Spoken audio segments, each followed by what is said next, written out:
let's go ahead and get started. Can everybody hear me? Give me a couple of head shakes. Thanks, Greg. Uh, guys, we're continuing our love and accountability series, and I appreciate everybody taking the time to get on here. I know we're all really busy and covered up, but taking a few minutes to kind of circle the wagons on what we're focused on is really, I think, important for us, especially in today's crazy world. We are, to remind everybody, we're reviewing the Simple Truths of Service book by Ken Blanchard and Barbara Glantz, and this is the second part of this book. And Stephen went over the first five a couple of weeks ago, or maybe a month ago now, but I wanted to review those for you to remind you. And if you haven't read the book, I would encourage you just to sit down. This is a book that really, if you sit down for 30 minutes and read it, you can go through it. It's a great quick book that really hits home on a lot of the service thought processes that we live by every day. But I like the simple reminders of how simple, and it uses stories. So it's a great book for that. So to remind you of the first five, it's great service inspires stories. Great service uses outside the box thinking. Great service is a choice. Great service starts with a clear vision, and great service requires that everyone catch the vision. So, we've done a lot of work this year in a lot of different books, and almost all of them are related to providing better service, to really talking about the why we want to be so good at service and taking care of customers. And so I think these first five especially, dove right back into that as another example. The next one, after reviewing those, the next chapter was on that great service surprises people. And I thought the story that related to this was the Milt Garrett story, and it's really, I think, hits home because if you remember, it's his wife had an anniversary, and you think anniversaries sometimes are wedding anniversaries or whatever, or maybe you're an anniversary at a company, but it was his wife had survived cancer for 5 years, and he forgot about it. And and I can see, as busy as we all get, there's a lot of anniversaries that are really important to a lot of different people, that if we're paying attention, we'll recognize them, but sometimes it gets away from us. And the story was that she really wanted a new car, and so when he realized he missed that anniversary, he went to the Saturn dealership. He called the Saturn dealership and said, "Look, I want to come and try to get her a new car." And I thought it was just amazing because they show up, and the salesman has cleared out the entire showroom and the white car, and she runs up to it, and he had left the note on the front of the car to, "Yes, Jane, this is your car. Congratulations on 5 years cancer free." And then I thought the thing that struck me was the love Milt, Billy, and the whole Saturn staff. The love word there is what it's about. And then for us, and I don't know if you guys think about your lives and your kids and all these things. If you ask me a date when something happened with my family or something, I couldn't tell you. But boy, if you ask me to tell you a story about something that happened, then I'll never forget those moments. So customers and people don't remember days; they remember moments. And we all have them. I'm gonna say, Jake Long, and I'm gonna embarrass him. Jake was 6 years old, maybe 5. Comes in the house, comes in the kitchen, and he reaches in his pocket and he pulls out a frog. Okay. And he sets the frog on the counter because Renee had told him to wash up for dinner. And he sets that frog up on the counter where we were getting, where all the food was. And he starts washing his hand, and she sees this frog, and she says, "What are you doing? Get that frog off the counter." So he takes the frog, he looks around, he sticks it back in his pocket. I mean, that's, now ask me what day that was. I couldn't tell you, but man, I remember that. I'll never forget that moment. She won't either. But so stuff like that. And the reason that, we need to make sure we look around with customers and each other to recognize those anniversaries and those moments, and not let them get by. And in the crazy world, we let them get by a lot of times. So I really like that. The seventh chapter was great service begins with anyone. It's not a it's not a corporate, thing that we write a policy. I don't believe policy leads to great service. I believe people lead to great service. And the story they told was about the Marriott in Orlando, with the wake up calls. And I know how many of you guys have been in a hotel and you get a wake up call, and it's like a recording that says "wake up" or "good morning, it's time to get up," and it's the most, it's a computerized generated message or something. But this girl Teresa, I mean, think about the difference. The phone call, you answer the phone, and she answers. She uses your name, and then tells you the weather for that day, and to try to give you a heads up on what's coming, and then has a conversation. He says, "Well, I'm not going to be here. I'm going home." Blah, blah, and then gives him the weather, looks it up at her fingertips, and looks up the weather where he's going. And so just making it personal. And we can teach and coach as leaders, teach and coach all of our people and everybody around us, and help hold each other accountable, that great service starts with anyone. And so edifying the people around us when they provide great service is how we win long term. So I really like that. And then the Martin Luther King quote in that chapter was, "Everybody can be great because everybody can serve." And if you have a serving heart, that's how we provide great service. So keep coaching that if we can. Great service goes the extra mile was chapter 8. And this was it's the same thing, that a computer was left in a hotel room, and the guy realized that he had to have it the next day. And unfortunately, he was going to Hawaii.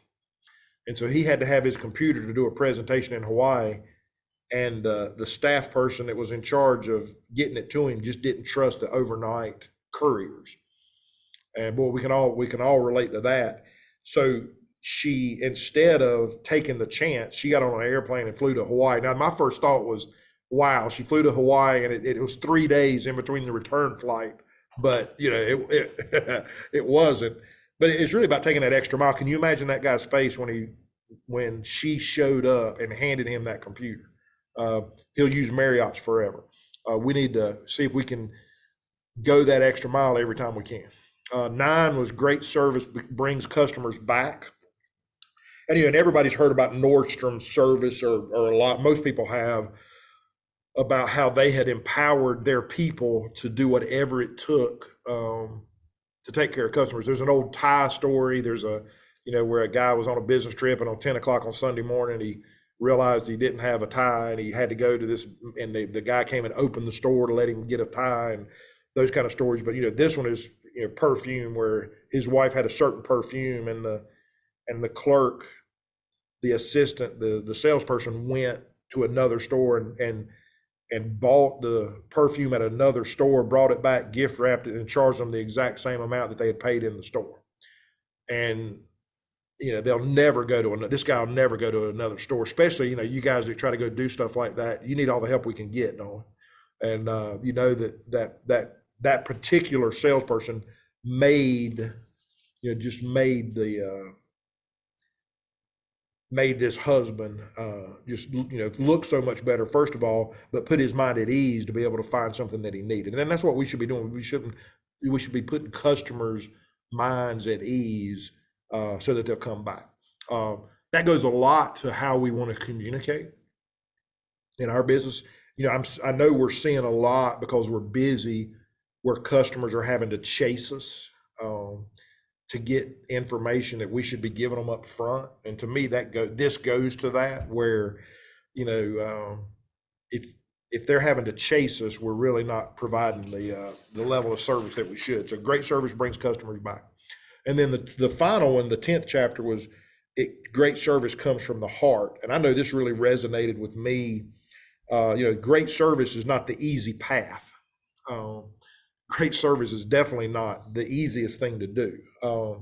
And for us, and for, I think in everything we do in our business, it starts with us hiring the right people that have a caring heart, and then holding each other up and accountable to display that caring heart every day. In today's world, as busy as we are, and I do the same thing a lot of times, I get so busy that I'm not leading with a caring heart as much as I could. And so you hire nice people, and you allow them to be as nice as they can be.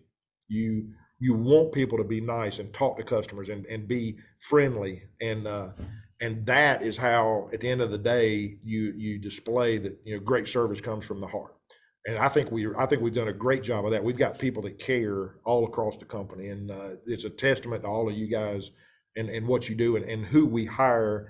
But we have to be intentional on that. And so that's the really simple message. And those messages in that book, I think, are the simplest, and I like it that they're simple. You know, a lot of times we read these books that are so in depth and long that it really blurs. By the time you finish reading, you've read so much that it really blurs the message you're trying to get across. But this one did not. So if we can, you know, use that in the coming days and weeks, I think it'll be a big help to us. You know, one thing that Stephen and I talked about in the last couple of weeks was the success we've had this year with all of these books, and then last year and what we did consistently. But we've also decided, we want to let you guys in on something. We've decided that we're not going to institute any more books this year, any new ones. We think that we've done a really good job as a team, and you guys have, of touching base on a lot of these different pieces and parts through these different books to help us set a culture of attainment that we want to, and how we want to live. And so what we really decided was that we're going to focus on really three things the rest of the year. We're going to focus on, and we're going to do this repetitively, and we want you guys to do it repetitively and every day that we're working on. And it really ties all of these books together. But, you know, if the first of the year we set up love and accountability as our slogan, and we're going to ask that the rest of this year we focus on dealing with everybody first from the standpoint of, you know, I love you, and you know, I love you to the point that I'm going to try to help you win every day. And we're going to show that first. And then part of that is if we've built so much love of the job and each other and the culture, then we can hold each other accountable at a higher level, because you build so much trust with each other that you can have any conversations you need to get the outcomes that we need in a positive way for customers. And so we're going to focus on that the rest of the year. And then with that, we're going to focus on the sundown rule and closing the loop. Okay.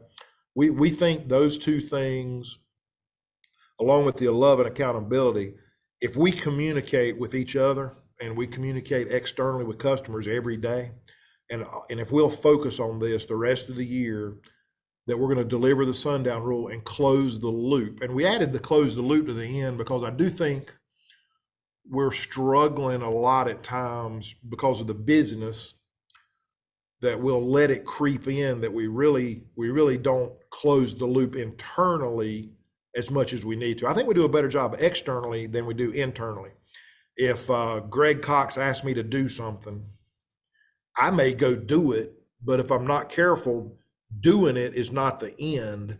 You know, doing it and then letting him know that I completed it is how the loop gets closed.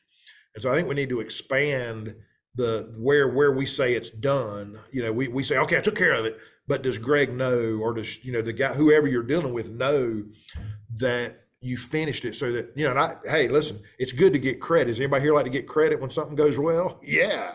So, hey, when you finish that, hey, I took care of this. Well, and the same thing with customers.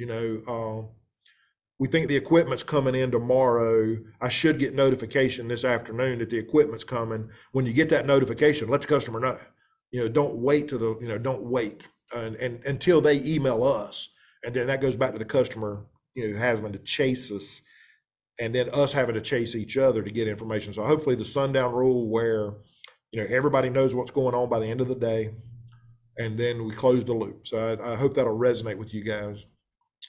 And then we're going to go back to the thought process of everything we're doing is to develop raving fans, guys.